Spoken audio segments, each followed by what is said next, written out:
Hi everyone, it's Youth Librarian Mellisa, and today I'm going to talk to you about Damsel by Elana K. Arnold. Now, most people have probably heard the story of a knight in shining armor rescuing a poor damsel in distress from a hungry dragon. This book takes that story and turns it on its head, exploring the experiences of Amma, who has no memory of what her life was like before she was rescued by Prince Emery. Is it because of a trauma she experienced? What was her life like before her exile with the dragon? These questions keep Amma from feeling content with the idea of marrying Emery and becoming his queen. Here's a passage from the book where she's trying to come to terms with her, what feels like, inevitable conclusion. When the dinner dishes were removed and a spread of sweets was set before them, the Queen Mother addressed the question Amma had been silently harboring, as if she intuited that a bit of sugar might help Amma swallow what was to come.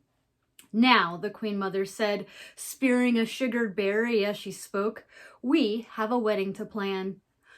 Amma, too, had a selection of delicacies on her gilded plate, but she set her fork quietly down and folded her hands in her lap.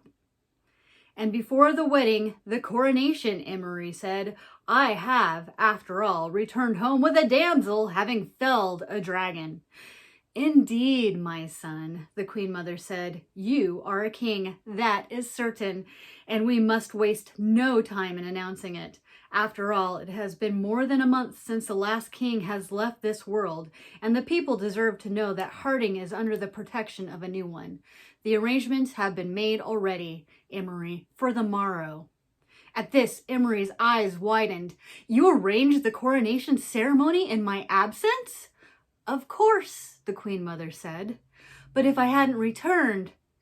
That is not a question a mother entertains, interrupted the Queen Mother, as if even the idea of Emery failing to return to the castle was too bitter to consider.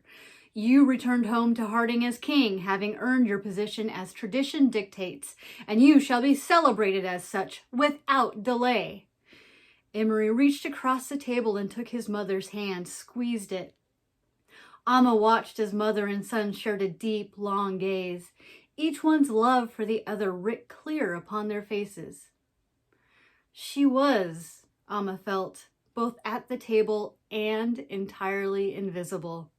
It was through Emery's rescue of her from the dragon that he was now to be crowned king.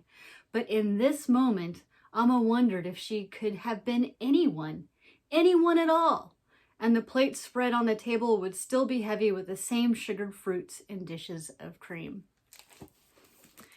If you like fairy tale retellings, feminist literature critiques, or even just beautifully written prose, this book is worth a read.